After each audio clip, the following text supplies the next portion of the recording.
Bom, vamos falar também um tema aí que inclusive está na capa aqui do nosso opinião, que, né, a Landim admite aí a possibilidade de mudar o estatuto do Flamengo para tentar o terceiro mandato. Primeiramente, assim, esse assunto já vem sendo discutido, foi levantado, né, pela base apoiadora do Rodolfo Landim, né? E ele agora se posicionou, né? Falou ali, foi numa entrevista para o Lance, sobre essa possibilidade de terceiro mandato. Ele falou aqui, ó, de fato, alguns conselheiros já conversaram superficialmente comigo sobre essa ideia, mas desconheço se tomaram alguma iniciativa no sentido de propor a mudança à comissão de estatuto do Conselho Deliberativo. Eu não acredito que tenham falado com ele superficialmente, isso aí vem sendo debatido principalmente pelo seu núcleo de apoio de forma muito constante, e inclusive com várias possibilidades para que se estenda, ou se estenda um mandato ou dê mais um mandato para o Landim. Essa opinião dele hoje teve grande repercussão nas redes sociais, e também, lógico, internamente, porque ele ainda não havia se posicionado, então ficava aquela coisa de os cupinchas do Landim estão querendo que ele tenha mais um mandato, né? E aí a gente vai trazer aqui a primeira questão, que foi o Léo, né, o Léo José, aqui o repórter do Coluna, ele conversou com o presidente Bandeira de Mello. E peraí, a produção está colocando aí na tela, aí colocou aí o tweet do Léo, né? Ele botou: exclusivo, ex-presidente do Flamengo, Eduardo Bandeira de Mello, se pronuncia sobre possível terceiro mandato de Rodolfo Landim no clube. Ele disse, né, abrindo aspas aqui para Eduardo Bandeira de Mello: sigo convicto que poder se conquista no voto, e o Flamengo tem uma tradição de aderência aos princípios democráticos.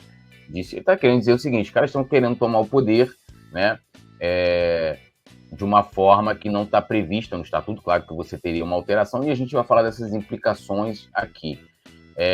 Mário Malagoli, o cargo oficialmente não é remunerado? Não, não é remunerado. Qualquer cargo, no caso de presidente de poder, vice-presidente, diretores amadores, vamos colocar assim, não são remunerados, tá? Não são remunerados, são pessoas que estão ali, vamos dizer assim, como voluntários, né? Como voluntários.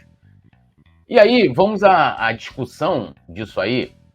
Eu vou compartilhar a tela aqui, a produção vai colocar para vocês, sobre o posicionamento dos candidatos na última eleição, na verdade.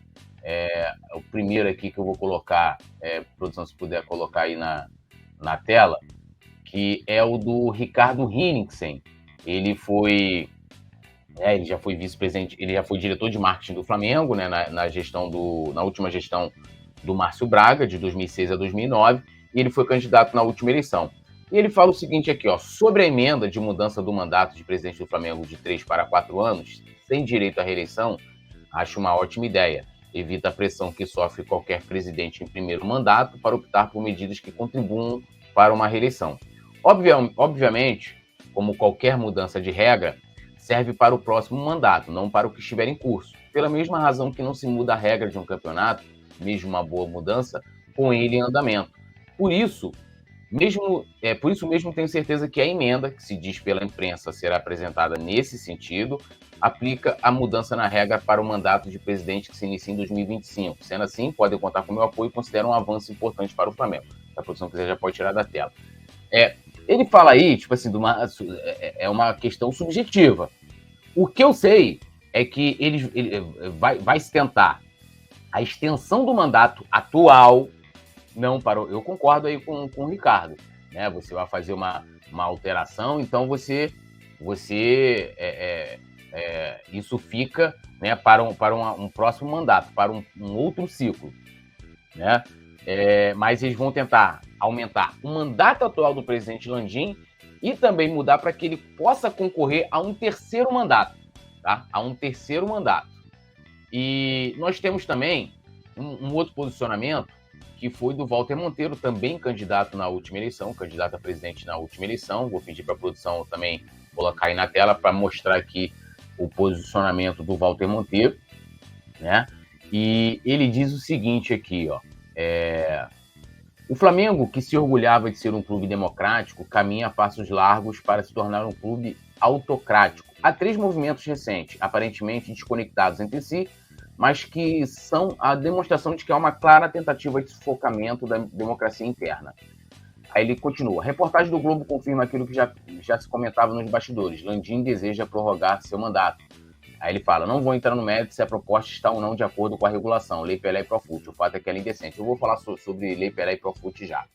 Ontem, o Conselho Deliberativo puniu Marco Aurélio Assef com suspensão por conta de ofensas ao seu presidente, creio que ditas em grupos de WhatsApp. O problema é que Assef foi o segundo colocado nas últimas eleições. Com a punição, está impedido de concorrer. E tem a tal emenda do cagaço. Os mesmos que rejeitaram nossa proposta de obrigar a quem disputasse um cargo eletivo a se licenciar do Flamengo, casuisticamente querem agora o inverso. Impedir quem tem cargo público de se candidatar no Flamengo. Então, qual é a situação? Não vou dizer a gestão Landim, mas o Landim, né, o grupo de apoio do Landim, vou tirar da tela aqui, produção. O Landim, um grupo de apoio, né, dele, eles vêm ao longo dos últimos 4 anos de mandato, né? 5 anos já, né? 19, 20, 21, 22, 23, 19, 20, 21, 22, 23, 5 anos de mandato, vem perseguindo opositores por opinião nas redes sociais, por uma série de fatores. O Marco Aurélio Assef foi o segundo colocado, né? Por mais que tenha sido uma distância enorme de votos, você acaba criando uma força política, que em questão de você se juntar com outras forças políticas, você pode criar ali uma oposição muito forte. E aí, então, eles vêm, né, somente compositores, tá? Vêm punindo várias pessoas. Eles agora, né, eles foram contra que pessoas que fossem concorrer a cargos eletivos. O que são cargos eletivos? Cargos, o cara é candidato a deputado federal, deputado estadual, vereador, presidente, o que for. Essa pessoa, em período de eleição, ela seria obrigada a se licenciar do cargo. E agora eles querem tirar qualquer funcionário público, ou seja, vou dar um exemplo aqui, porque o objetivo é esse. Isso aqui é informação. Essa emenda para proibir que pessoas que trabalham, né, no organismo público de concorrer às eleições do Flamengo é para poder impedir o Bandeira de concorrer. Eles têm medo de que o Bandeira de Melo possa concorrer de novo e tenha a chance de vencer a eleição. Então, por isso eles estão colocando. Por que já que eles estão tão preocupados, né? E aí o grupo lá, os puxa-sacos do Rodolfo Landim, por que eles estão tão preocupados com um funcionário público, né? Alguém que tenha, um cargo público possa concorrer à eleição, mas eles não querem licenciar quem seja nomeado, né? Nomear eu posso, pessoas que têm cargo público, mas, o cara concorrer a uma eleição no Flamengo, ele não pode. Qual a diferença? Essa pessoa não estaria também se dividindo da mesma forma, né? Ou o cargo, por exemplo, de vice-presidente de futebol que passa por essa situação não é um cargo importante. O Landim mesmo, né, há um ano atrás, estava aí foi cogitado pelo presidente Bolsonaro de ser o presidente do Conselho de Administração da Petrobras, que também é um cargo público, né? E eles, né, em nenhum momento sugeriram isso. Isso é mais uma maneira, né, que vai ilustrando o que o Walter está falando, de uma maneira de você corroer, né, o processo democrático do Flamengo por dentro, né, sem ser, vamos dizer assim, um golpe, né, como as pessoas, um golpe de Estado ou algo nesse sentido, né? E eu digo mais para vocês, tá? Digo mais. Isso vai se estender se eles conseguirem aumentar o mandato, né? E também a possibilidade de concorrer a um terceiro mandato a todos os poderes. Então, quem hoje é presidente do Conselho Deliberativo, também eles vão aumentar, né? Eu tenho certeza que isso vai ser proposto, não está na proposta, vamos dizer assim, e nem sendo discutido. Eu já estou fazendo uma projeção disso. O presidente do Conselho Deliberativo vai poder concorrer a mais um mandato, vai ficar mais um ano no poder também, e o presidente do Conselho de Administração. E quem preside esses conselhos, e também o Conselho Fiscal, todos eles são apoiadores, né, do presidente Rodolfo Landim, ou seja, todos eles permaneceriam no cargo, primeiramente, estendendo o mandato atual para mais um ano, né, porque qual sentido teria você só mudar para presidente do Flamengo, ou seja, o conselho diretor? Você, para manter né, o fluxo de eleições no Flamengo, você vai mudar de todos os poderes, né? E agora, eu vou entrar aqui, vou compartilhar a tela também com vocês, sobre o que o Landim e muitos desses apoiadores dele falavam e prometeram em 2018. Né? Eu vou pedir para a produção colocar aí. Isso aí é a página 9 do plano de governo do Rodolfo Landim. Eles intitularam de Compromisso de Gestão. E o que está nesse documento? Olha aí, ó. Primeiro aqui, realizar uma ampla e democrática discussão com os associados sobre a possível modernização do Estatuto do Flamengo, tendo como base o fortalecimento dos princípios de gestão profissional, ética e transparência. Aí vem embaixo, outra proposta. Realizar proposta a ser analisada pelos sócios do Flamengo para a mudança do nosso processo eleitoral, tornando-o mais moderno, transparente, estável e democrático, avaliando novas tecnologias de voto eletrônico e remoto. Lembrando, já na eleição passada, eles foram contra, o próprio Landim foi contra, esse grupo todo que está com o Landim agora articulando essas questões do mandato, aumento de mandato e também a possibilidade de concorrer a um terceiro mandato, eles foram contra na eleição passada ao voto à distância, mas em 2018 eles eram a favor. E continuam aqui, e sugerindo a avaliação de temas como do segundo turno, do fim da reeleição e outros pontos a partir da eleição de 2021 ou 2024. Ou seja, o que eles defendiam aqui? Que se tivesse somente um mandato, né, não houvesse a possibilidade de você concorrer a mais um mandato e o voto à distância. E eles, assim, num passe de mágicas, todos eles ficaram contra, eles passaram a ser contra. Por que eles mudaram? Isso de 3 anos, tá, gente? A gente está falando de 18 para 2021, né? Então, eu tenho como base esse plano de governo de 2018, da campanha do Landim de 2018, porque em 2021 ele não apresentou proposta, tá?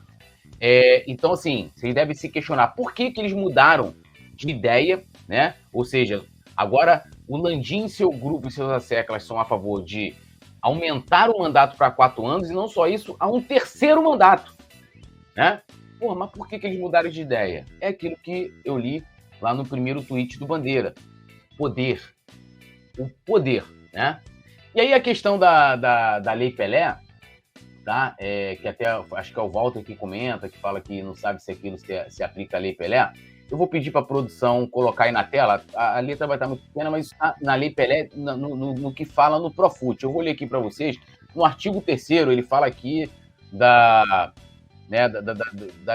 atribuições, né, que uma entidade esportiva tem que ter para poder aderir o Profut, tá? Então vem aqui, artigo 3º, parágrafo único.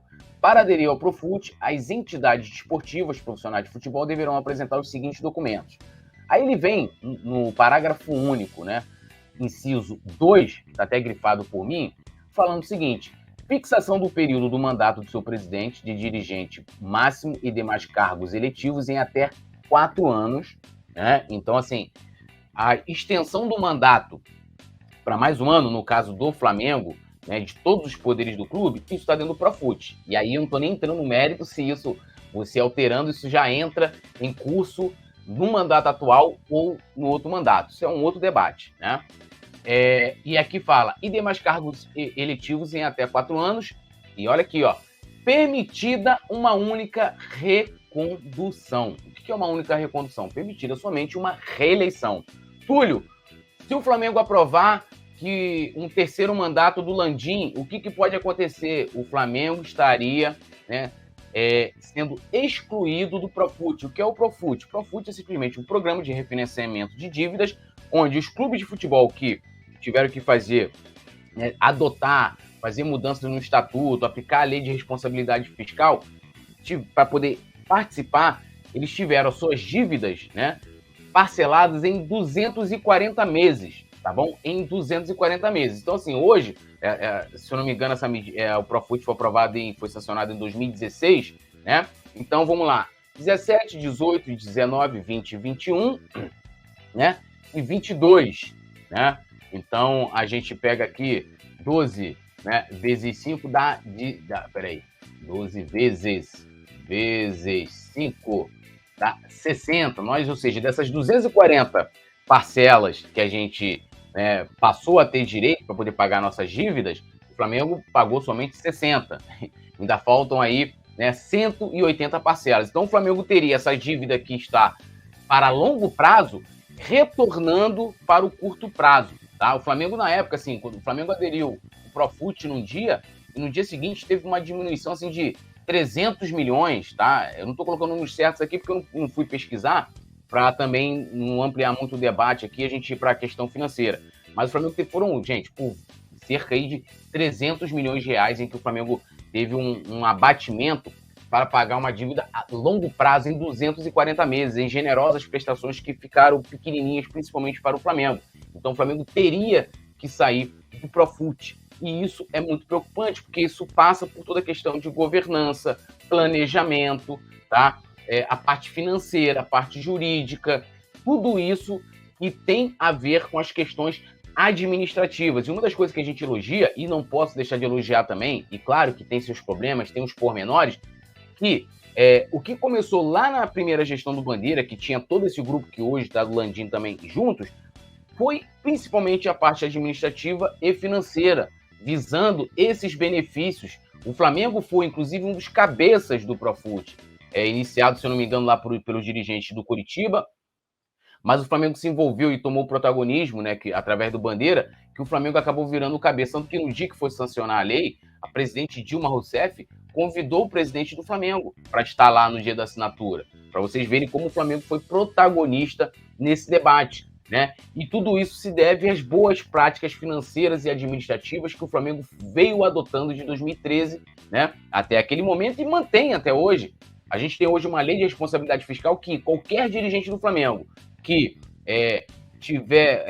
ele causar qualquer dolo, ele vai pagar com o seu patrimônio, né? E o Flamengo se submeteu a muitas coisas, e nós, torcedores também, que é quem paga a conta, justamente, né, para a gente ter um alívio financeiro e ter boas práticas administrativas. Então, simplesmente com essa alteração, você teria, além da questão financeira monetária, e também nas práticas administrativas, entendeu? Para mim, um retrocesso, e entra até nessa questão. E por que, gente? A gente tem que fazer a seguinte avaliação, até para eu terminar e ler vocês aqui. Por que isso foi sugerido numa lei? Que é justamente para evitar que entidades brasileiras, a gente vê, por exemplo, a FIFA, eu não vou lembrar agora de quem foi o texto, que fala assim, a FIFA teve menos presidentes ao longo da história do que a Igreja Católica teve de papas, porque a rotatividade é muito pouca, e a gente viu e vem acompanhando toda a corrupção que teve na FIFA desde os anos 70, quando João Avelange, né, se elegeu, se eu não me engano, em 74. Entendeu? Ele substituiu, se eu não me engano, acho que foi, não sei se foi um suíço, não lembro agora, um britânico, não lembro, mas ele se perpetuou no poder até 98, meus amigos, que foi quando entrou o Blatter, né? CBF, mesma coisa, quando o Avelange deixa a CBF, ele coloca o Ricardo Teixeira, que deixou a CBF para não ser preso, né? Então, assim, a questão da rotatividade administrativa é importante, prevista em lei, sabe por quê? Porque isso é uma boa prática de gestão, você ter essa rotatividade, isso faz bem para as entidades, e não perpetuação de poder. Você imagina, o Landim já está lá há 5 anos, né? 19, 20, 21, 19, 20, 21, 22, 23, né? O mandato dele termina em 2024 atual, 6 anos. Ele quer estender para mais um mandato, ou seja, você já alonga para 7 anos e concorrer para mais uma reeleição. E ele vencendo, né? Mais 4 anos, 11 anos de Landim no Flamengo. Gente, não é questão por ser Landim, poderia ser quem fosse. Não é uma boa prática administrativa e de gestão. E o que eles estão tentando fazer no Flamengo é uma perpetuação de somente um grupo no poder, tá? E agora se discute até SAF. Quando a gente deveria estar discutindo aqui contratações, né, mudanças, profissionalização do departamento de futebol, a gente tem que debater, infelizmente, uma tentativa de usurpar, né, o poder dentro do Flamengo, colocando somente na mão de um único grupo político, né? Agrega vários grupos, mas um grupo que faz tudo que o Landim quer fazer. O Landim vai lá, manda, né, os seus vice-presidentes, fala, ó, eu quero que na próxima reunião do Conselho Deliberativo se vote assim, reúne os grupos, dá a ordem, e todos os grupos votam assim. E quem se coloca contra é pedida a expulsão dos membros desse grupo. Por quê? E eu pergunto para vocês, isso é democracia? Isso é democracia? Brincadeira, hein? Alô, nação do Mengão! Esse é o Coluna do Fla. Seja bem-vindo! Se inscreva no canal, não esqueça de deixar o seu like, pega o link, compartilha pra geral, comente bastante, queremos te ouvir. Aqui você tem a melhor transmissão dos jogos do Flamengo na internet. O Coluna é brabo e tem o Podfla, o podcast da nação. É muita resenha e um show de cobertura do maior do mundo, do jeitinho que a nação merece. Esse é o Coluna. Saudações rubro-negras!